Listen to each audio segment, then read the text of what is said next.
So hello lovely students, welcome back to Vidya Manthan. मैं हूँ आपकी टीचर नतिका और आज हम करने जा रहे हैं आपके नेट जेआरएफ का बहुत ज़्यादा वाला इम्पॉर्टेंट टॉपिक, जो कि है हमारे बहुत ही फेमस और बहुत ही योगदान प्रिय पॉलिटिकल थिंकर के बारे में। ये पॉलिटिकल थिंकर है हमारे इंडियन पॉलिटिकल थिंकर। नाम से आप सभी को पता चल ही गया होगा कि आज हम बात करने वाले हैं हमारी पंडिता रमाबाई के बारे में। पंडिता रमाबाई का जन्म कहाँ हुआ, वो कैसी थी, ये सब हमको पहले जानने वाले हैं पहली वाली स्लाइड्स में, और बाद में हम इनकी थ्योरी के बारे में स्टडी करने वाले हैं। तो मूव करते हैं अपनी नेक्स्ट स्लाइड पर। तो जैसे कि आप यहाँ पे देख सकते हैं कि जो पंडिता रमाबाई थी उनका जन्म हुआ था कहाँ पर। उनका जन्म हुआ था 23 अप्रैल को इन द फॉरेस्ट ऑफ गनामल इन महाराष्ट्र। महाराष्ट्र के जो गनामल फॉरेस्ट है वहाँ पे उनका बर्थ हुआ था। देखो बेटा, अगर आप बिल्कुल आराम से वीडियो को समझोगे और इसे सुनोगे ना, तभी आपको दिमाग में ये सब चीज़ें बैठे, क्योंकि थ्योरी ऐसी चीज़ होती है कि आप उसे एकदम से रट नहीं सकते जब तक मैं आपको एक एक पॉइंट समझा नहीं देती। ये जो PDF है ये तो आपको मिल ही जाएगा टेलीग्राम के चैनल पे, लेकिन सबसे इम्पॉर्टेंट बात क्या है कि आपको इसे समझना है, ठीक है? क्योंकि इम्पॉर्टेंट टॉपिक्स, इम्पॉर्टेंट थ्योरीज और इम्पॉर्टेंट कॉन्सेप्ट जब तक हमारे ब्रेन में नहीं बैठते हम उन्हें याद नहीं कर सकते। तो सबसे पहले जाकर वीडियो को लाइक कर दो, चैनल को सब्सक्राइब कर दो, ताकि आपको इन पॉलिटिकल थिंकर्स की थ्योरी के बारे में पता चल जाए, क्योंकि मैं एवरीडे प्लेलिस्ट लाने वाली हूँ उसकी, जब तक आपका नेट का पेपर नहीं आ जाता, ठीक है? तो स्टार्ट करते हैं पंडिता रमाबाई के बारे में। पंडिता रमाबाई जो हैं उनका जन्म हुआ था 1858 में। अब इनका जन्म कहाँ हुआ था? इनका जन्म हुआ था 23 अप्रैल को हुआ था। कहाँ पर? 1858 में। 1858 में इन द फॉरेस्ट ऑफ गनामल इन महाराष्ट्र। महाराष्ट्र के गनामल फॉरेस्ट में इनका जन्म हुआ था। महाराष्ट्र के गनामल फॉरेस्ट में इनका जन्म हुआ। और to Lakshmi Bai and the high caste in Hindu Brahmin name Anant Shastri.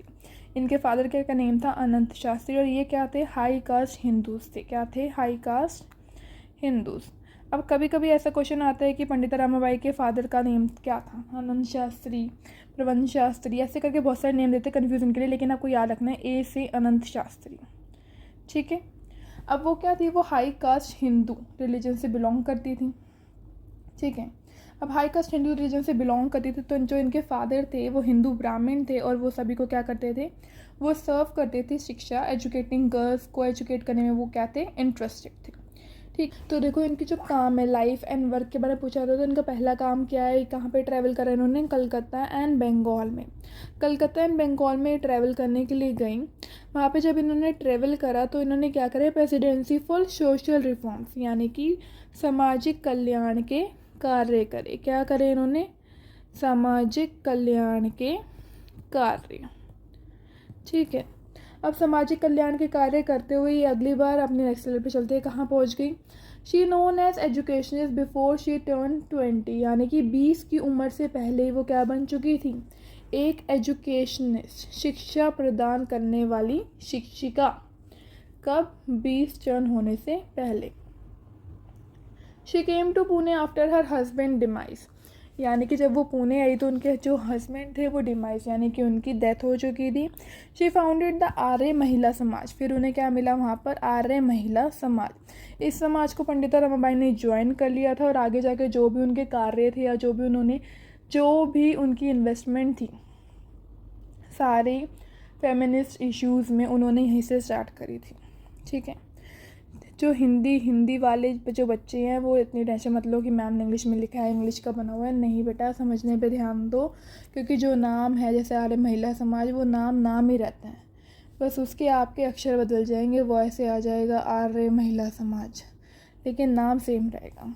She believe in the idea of self reliance for real progress of society. वो सेल्फ रिलायंस यानी कि आत्म क्षमता में जो है वो विश्वास रखती थी, यानी कि हम खुद से जो चाहे वो कर सकते हैं, खुद को सेल्फ रिलायंस बना सकते हैं। अगर हमें एक सोसाइटी की प्रोग्रेस करनी है तो हमें वो काम खुद ही करना होगा। आपको जैसे नेट का पेपर निकालना है तो ऐसा तो नहीं है कि आप अपने पेरेंट्स पे डिपेंड रहेंगे कि हाँ मेरी मम्मी मुझे बोले पढ़ने के लिए, या मेरे पापा मुझे फोर्स करेंगे, या मुझे कोई दबाए कुछ ले कि मैं करूँ। नहीं, जब तक मेरे अंदर से मेरा सेल्फ रिलायंस नहीं होगा मैं वो काम नहीं कर सकती या कर सकता। इन 1882 the government of India had appointed a commission. अब गवर्नमेंट ऑफ इंडिया ने कमीशन अपॉइंटेड करी। ये भी क्वेश्चन इंपॉर्टेंट है। अब इम्पॉर्टेंट कैसे है वो समझेंगे। ये सिर्फ पंडिता रमाबाई से रिलेटेड नहीं है, ये क्वेश्चन सेपरेटली भी आता है। क्या है इसमें?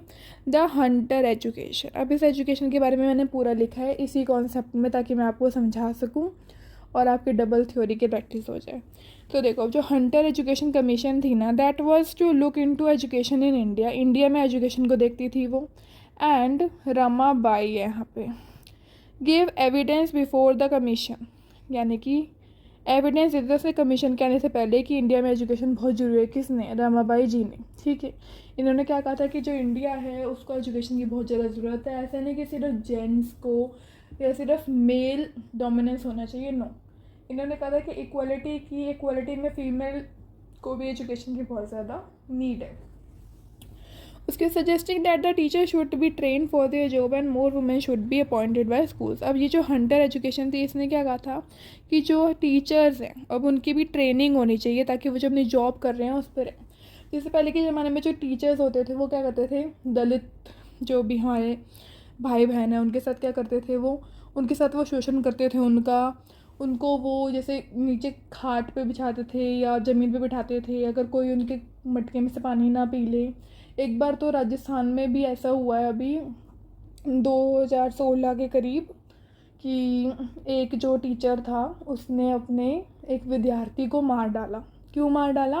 क्योंकि उस विद्यार्थी ने उस टीचर के घड़े में से पानी पिया था या उसके घड़े को छू दिया था, तो उस टीचर ने, उस शिक्षक ने उस बच्चे को पीट पीट के मार दिया। तो आज के ज़माने में भी ऐसा बिहेवियर या ऐसा भेदभाव चल रहा है, जिसको इन्होंने, जो हंटर एजुकेशन सिस्टम था, इसलिए इन्होंने क्या कहा कि जो टीचर की एजुकेशन है वो बहुत ज़्यादा ज़रूरी है। More women should be appointed by schools, और वुमेन स्कूल्स में होनी चाहिए। स्कूल्स में वुमेन को अपॉइंट करने का क्या मतलब है? स्कूल में वुमेन अपॉइंट करने का मतलब है कि जो वुमेन्स होती हैं उनको ये जो एक माता की तरह देखा जाता है कि जो मातृशक्ति है, यानी कि जो स्कूल में बच्चे आएंगे वो उन्हें एक अपने बच्चों की तरह ट्रीट करेंगे, उनको माँ जैसा देंगे बिहेव। ठीक है, होप आपको समझ में आ रहा होगा। मूव करते हैं नेक्स्ट स्लाइड पे। अब जो पंडिता रमाबाई है बेटा, इसकी एक एक लाइन रट के जाना। मैंने सारी इंपॉर्टेंट लाइन सब कुछ इसमें लिख दी है, इसके बाहर से कोई क्वेश्चन नहीं बनने वाला। तो रमाबाई के बारे में जो भी चीज़ें इसमें मैंशन है वो सब कुछ है आपके लिए। आप 10-10 घंटे की वीडियो देखो, 2-2 घंटे की वीडियो देखो, इससे अच्छा है कि आप 10-15 मिनट की वीडियो देखो, कॉन्सेप्ट को समझो और आगे बढ़ो, क्योंकि इतना टाइम ना आपके पास है और ना ही मेरे पास है। तो नेक्स्ट देख लेते हैं हम यहाँ पर। नेक्स्ट हमारे पास इसमें दिया हुआ है, she also demand that the women should be in the medical field. अब मेडिकल फील्ड में होने के लिए उन्होंने डिमांड करी, किसकी? वुमेन की। अब क्यों करी? देखो, जब हम हॉस्पिटल में जाते हैं, या ले लो आप ही जाते होगे हॉस्पिटल में, जब आप अपना इलाज कराते हो या अपनी बहन को लेके जाते हो या कोई भी फीमेल के साथ आप जाते हो, या कोई लेडी जो प्रेग्नेंट, जो भी हमारे मेरी यहाँ पे जो भी प्रेग्नेंट वुमेन होगी उन सबको पता होगा इस बारे में कि हमें हमेशा कौन चेक करता है? एक लेडीज़ डॉक्टर ही चेक करती है, और हम उसमें कंफर्टेबल भी रहते हैं। तो इसलिए इनका ये मानना था कि अगर हम किसी मेडिकल फील्ड में जाते हैं और औरतों को अगर कोई जेंट्स डॉक्टर चेक करता है तो उनको इतना कंफर्टेबल नहीं लगता, रेदर देन कि उनको एक वुमेन ट्रीट करे अच्छे से। ठीक है, तो इसलिए उन्होंने डिमांड करी किसकी? वुमेन की। कहाँ पे? मेडिकल फील्ड्स में। The impact of her evidence is that it reach queen Victoria. और इसी वजह से, किस वजह से? ये मेडिकल फील्ड के एविडेंस की वजह से और एजुकेशन एविडेंसेस की वजह से इनको किसने इनवाइट करा? क्वीन विक्टोरिया ने इनवाइट करा। कहाँ पर? इंग्लैंड में 1883 में। आपको ये याद रखना है कि 1883 में गई थी ये इंग्लैंड। ठीक है, बिल्कुल भी इस बात को भूलना नहीं है, सन आपको सारे याद रखने हैं, क्योंकि कभी कभी पेपर में क्वेश्चन आता है कि she left for England in which year, 1880, 1883, 1882। ठीक है, तो ये चीज़ भी आपके यहाँ पे इम्पॉर्टेंट है। After few months later her best companion Anandi by. अब आनंदी बाई कौन है? आनंदी बाई ना, ये जो है हमारी रमाबाई, इनकी क्या है, इनके साथ इनकी बिल्कुल ये समझ लो आपकी इनकी को वर्कर की तरह, या इनकी छोटी बहन लगा लो। ठीक है, छोटी बहन थी और क्या हुआ था, वो क्या कर लिया था, उन्होंने सुसाइड कमिट कर लिया था। अब इसमें आपको ये नहीं पूछा जाएगा कि आनंदी बाई ने सुसाइड क्यों किया, किस लिए किया, लेकिन उन्होंने किसी मच पर्सनल रीज़न की वजह से सुसाइड कमिट कर लिया था। अब ये जो इंसिडेंट था इसकी वजह से जो रमाबाई थी बहुत ज़्यादा शॉक हो गई थी। अगर हम अपने ऊपर लेके हमारा कोई बेस्ट फ्रेंड, हमारा कोई बेस्ट बडी जिसने हमारा बचपन से यानी कि उसकी सारी मुहिमों में उनका साथ दिया है और फिर अचानक से उन्होंने सुसाइड कमिट कर लिया, तो इसके लिए वो जो है ज़्यादा शॉक में थी।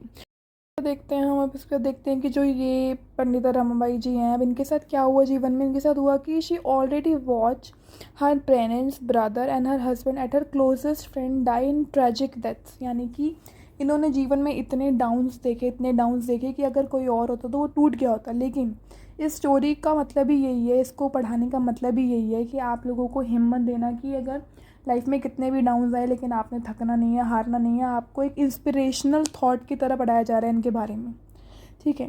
She was invited to America उन्हें इन्वाइट किया गया कब? 1886 में। देखो याद रखना है हमें कि हमें कहाँ बुलाया गया था, यहाँ पर इंग्लैंड में कब बुलाया गया था? 1883 में। और अब अमेरिका में कब बुलाया गया? 1886 में, ठीक है। to attend her cousin Anandibai Joshi's graduation ceremony, India's very first woman doctor। अब ये जो आनंदीबाई जोशी थी वो इंडिया की क्या थी? Very first women doctor. आपको अब ये भी याद रखना है। In 1887 December the American Ramabai association was founded in Boston. अब बोस्टन में क्या हुआ था? एक एसोसिएशन बनाई गई थी, किस नाम से? The American association Ramabai association बनाई गई थी अमेरिका में इनके नाम से।